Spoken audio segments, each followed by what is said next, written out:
పాలన సరిగా లేదని ఆవిడే రోడ్లు గుంతలు పూడ్చింది. ఎప్పుడో సంక్రాంతికి గుంతలు పూడ్చామని చెప్పి చంద్రబాబు నాయుడు గారు చెప్పారు. ఇప్పుడు ఈ కళామాధవి గారు ఎందుకు పూడుస్తున్నారు? మరి గుంతలు కనబడుతున్నాయి ఆవిడకేనా, చంద్రబాబు నాయుడు గారు కనపడటం లేదా?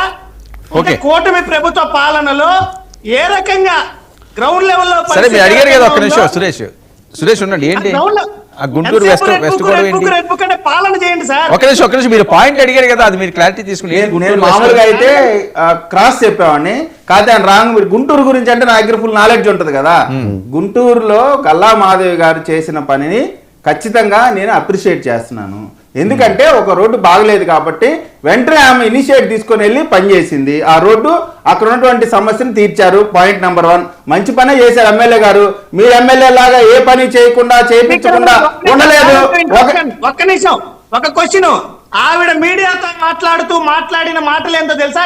రోడ్డు గుంతలు పొడిస్తే మేము అప్రిషియేట్ చేస్తాం. ఆవిడ మీడియాతో మాట్లాడిన మాటలు ఏంటంటే, గత ఏడాదిగా అధికారులకు చెప్తున్నా కూడా పట్టించుకోవట్లేదు, అసహనం వ్యక్తం చేశారు. అధికారుల తీరుపై అసహనం వ్యక్తం చేశారు. ఇది మీ పాలన. దీనికి సమాధానం ఏంటి? చెప్తా సమాధానం బయటికి వెళ్ళాలనే. గుంటూరులోనే జరిగిన అభివృద్ధి గురించి చెప్పాలా. కేవలం ఈస్ట్ లో మాత్రమే 760 వర్కులు జరిగినాయి. 210 కోట్ల 38 లక్షల రూపాయల వర్కులు జరిగినాయి. వెస్ట్ లో 110 రోడ్లు 110 వర్కులు జరిగితే 259 కోట్ల రూపాయల వర్క్ జరిగింది ఓన్లీ ఈస్ట్ అండ్ వెస్ట్. అంతేకాకుండా ఇంకా శాంక్షన్ అని చెప్తే మీరు ఆశ్చర్యపోతారు. వినండి, ఇప్పుడు ఒక ఊరుంటే ఊర్లో ఉన్న ప్రతి రోడ్డు ఒకేసారి వేసారు. ఒక క్రమ పద్ధతిలో వేస్తా ఉంటారు, 1 by 1 చేస్తా ఉంటారు. అక్కడ రోడ్డు బాగాలేదు కాబట్టి ఎమ్మెల్యే గారు వారి బాధ్యత ప్రకారం ఆ నియోజకవర్గ రిప్రజెంటేటివ్ గా ఆమె సొంత డబ్బులతో రోడ్డు వేసిందని అప్రిషియేట్ చేద్దాం. కోట్లలో ఆవిడ నియోజకవర్గంలో ఆవిడకే రూపాయలు ఇవ్వట్లేదంటే మరి డబ్బులు ఏంటండి? నియోజకవర్గంలో 260 కోట్లు జరిగింది. మరి ఆవిడకి డబ్బులు ఇవ్వలేదు కదా, రోడ్డు 4 డబ్బులతో ఇస్తుంది. ఎమ్మెల్యే గారు అసహనం వ్యక్తం చేసి అప్రిషియేట్ చేశామంటారు ఏం సార్ కూటమి ఎమ్మెల్యే? వినండి, ఒక నియోజకవర్గం అంటే దరిదాపుగా 2.5 లక్షల మంది ఓటర్లు ఉంటారు. విస్తీర్ణం ఎంత ఉంటుందో అన్ని కలిపి ఒకేసారి వేయరు. 1 by 1 స్టెప్ బై స్టెప్ రోడ్లు వేస్తూ ఉంటారు. ఆ రోడ్లు వేసే క్రమంలో వారు ఒకటి చెప్పండి. ఇది అర్థం కాదు. సరే సురేష్, నువ్వు అసలు ఈ రోజు ఏ టాపిక్ ఎత్తుకున్నావు అర్థం కావట్లేదు. ఇందాక అది ఇది మీ టైం అవసరం వేస్ట్ చేసుకుంటున్నారు. కిరణ్, అసహనం ఎందుకు వ్యక్తం చేశారనేటువంటి దానిపైన అది ఎమ్మెల్యే గారు వివరణ ఇస్తారు. గుంటూరు నగరంలో దరిదాపుగా 2000 కోట్ల రూపాయల వర్కులు జరుగుతున్నాయి.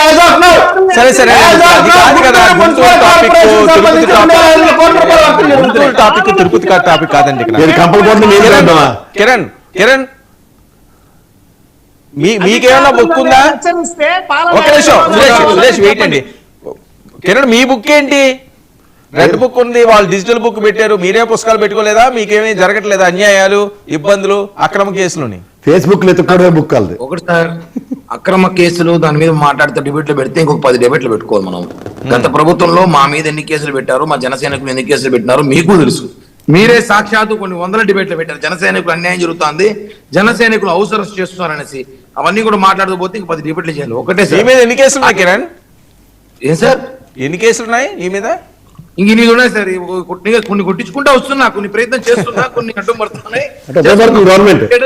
26-27 పెట్టారు.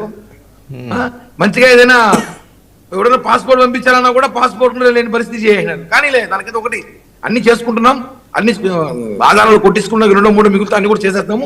అంటే రాజకీయాల్లో కేసులు ఇవన్నీ కామన్ సార్. రెడ్ బుక్ అనేది మేము ఎవరి మీద రాస్తున్నామంటే, ఎవరి మీద చూపిస్తున్నామంటే ఈ విషయం క్లియర్ గా చెప్తున్నా. ప్రసాద్ గారు నేను అనేక డిబేట్ లో పాల్గొన్నాం. 100 నాకు తెలిసి ఒక 100 డిబేట్ లో ప్రసాద్ మేము పాల్గొని ఉంటాం. చాలా ఆర్గ్యుమెంట్లు చేసుకునే వాళ్ళం, చాలా మాట్లాడే వాళ్ళం.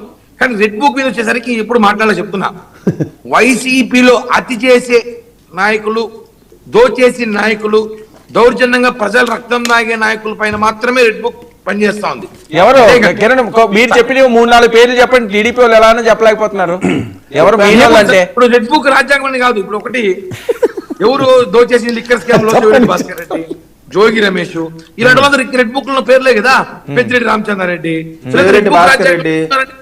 అరాచకాలు చేశారు, ప్రభుత్వం దోచేశారు కాబట్టి రెడ్ బుక్ లో పెట్టాం. ఇంకా కొన్ని పేర్లు ఉండొచ్చు. ఐపీఎస్ అధికారులు కొంతమంది ఉన్నారు. ఐపీఎస్ సరే అధికారులు ఓకే కిరణ్ ఒక్క విషయం కిరణ్ సార్ ఆధారాలు ఏమన్నా ఉంటే చెప్పమని చెప్పండి. ఓకే కోర్టుకు చెప్తారులేండి. చెప్పండి, ఆధారాలు ఏమన్నా ఇప్పుడు ఉంటే. ఓకే సురేష్ ఎప్పుడు అడుగుతుంది అదే ఆధారం లేవని. కిరణ్ ఒక పాయింట్ కిరణ్ ఒక్క నిమిషం సురేష్ ఇస్తాను కిరణ్ అరే ఒక్క నిమిషం అండి అది ఉందో లేదో తెలియదు ఆయన ఏదో తెలిసి చెప్తాను వినండి కిరణ్ ఒక్క నిమిషం కిరణ్ ఆధారాలు లేకుండా నేను మాట్లాడుతున్నాను. సురేష్ క్రాస్ టాక్ వద్దు నేను ఇస్తాను కిరణ్ అలాగా సార్ ఒక్క నిమిషం అబ్బా ఒక్క నిమిషం సరే పేర్లు చెప్తే అయిపోద్దా మీరు 100 మంది పేర్లు చెప్పారు అయిపోయిందా చట్టం చూసుకుంటుంది కిరణ్ ఒక్క నిమిషం స్ట్రైట్ గా రోజా గారు నగర్లో ఉంటున్నారా ఏమో సార్ వాళ్ళని అడగాలి, వాళ్ళ పార్టీ వాళ్ళని అడగాలి. ఎక్కడ ఉందో ఏమో కొండకైతే కనిపిస్తుంది రోజు వచ్చి రోజు మార్చి రోజు, అది మాకు తెలుస్తుంది. లక్షణంగా ఉన్నారు సార్. నిన్న కూడా కోటి ఈ సంతకాల స్టూడియోస్ లో సేకరణ ఉన్నారు. కార్యక్రమం విజయవంతం చేశారు. రోజా గారు యాక్టివ్ గానే ఉన్నారా కిరణ్ ఎందుకంటే మీ టార్గెట్ ఆవిడే కదా ఎక్కువ ఒక్క నిమిషం చివరిగా నేను డిబేట్ ముగించే ముందు నాకు వేరే డిబేట్ ఉంది, ఏమనుకోవద్దని వెళ్తాను. ఒకే మాట చెప్పేసి వెళ్తా. అది ఏమని అనుకోండి, వైఎస్ఆర్ కాంగ్రెస్ పార్టీలో అనేక మంది స్పోక్స్ పర్సన్ ఉన్నారు కదా సార్, ఉన్నారు కదా. ఈసారి నన్ను డిబేట్ పిలిచేటప్పుడు అలాంటి పిలవండి దయచేసి. ఆడవాళ్ళు రాజకీయం చేసి ఇలాంటి డిబేట్ సరే ఓకే ఇలాంటి టాపిక్ వ్యక్తులు నన్ను అసలు నేను అసలు వచ్చి